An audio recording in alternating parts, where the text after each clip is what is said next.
gli ultras non sono molto... Diciamo che è un invito anche a chi frequenta la Tribuna Fattori a poter sottoscrivere questa card che in qualche modo è più rappresentativa, mentre la tessera era vista come un fattore ostativo, in questo caso è una liberazione di alcuni vincoli che la tessera del tifoso obbliga a sottostare. Ma permette quindi di andare anche in trasferta? Consente di andare in trasferta.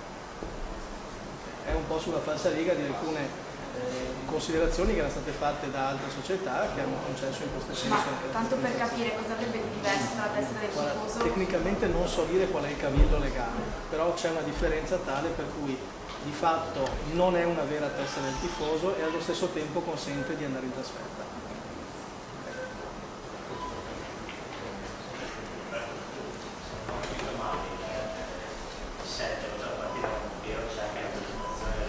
Sì.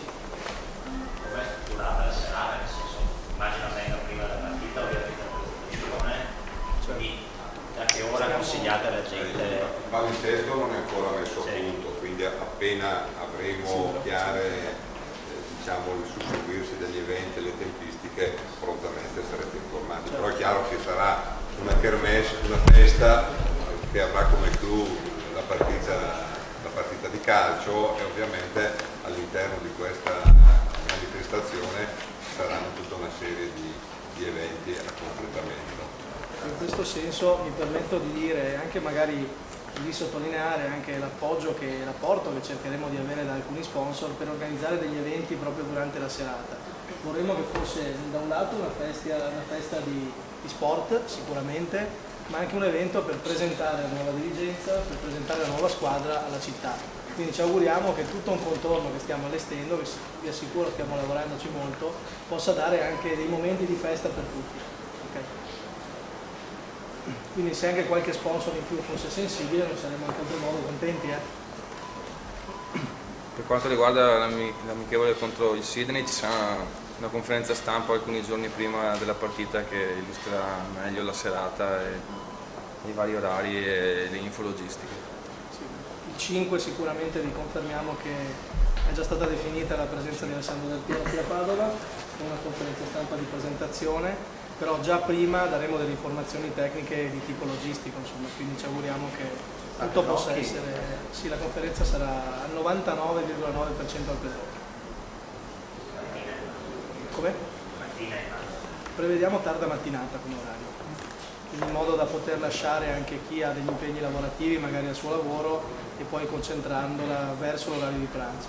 Ovvio, vista la giornata, l'obiettivo nostro è introdurre la partita, ci auguriamo che i tifosi del Piero del Calcio Padova comunque possano essere anche sensibili a questa iniziativa, nonostante il caldo. Avete altre domande? Posso chiedere? Mi spiega come nasce la scelta dei 5 giocatori? Cioè, quali sono i criteri per cui avete deciso di puntare su quei 5 giocatori? No, casuale, perché magari fosse poteva anche essere qualcun altro che andava dentro nel 5. È voluta?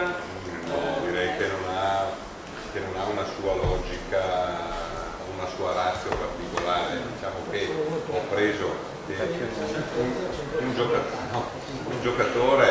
giocatore non può per questioni di problemi di immagine, di contratto, allora fino a 4, i 5 giocatori diciamo che abbiamo preso quelli più fotogenici, quelli che urlavano meglio, con più doti artistiche. Beh, c'è anche un padovano comunque, c'è anche Raimondi. È stato fatto anche un sondaggio sul sito per decretare i giocatori più amati della tifoseria, quindi è unito un po' il vecchio e nuovi. Due nuovi. Il padovano all'attacco. Raimondi, una buffa, il padovano d'adozione. Quindi se prendete Sassuato, per 4 mettiamo sopra la torre del Padovano, non possiamo mettere realmente. Certo, sicuramente se lo prendiamo del prossimo anno farà il sesto. Bene. Domande? Se no passiamo alle interviste della televisione. Grazie. Grazie a voi.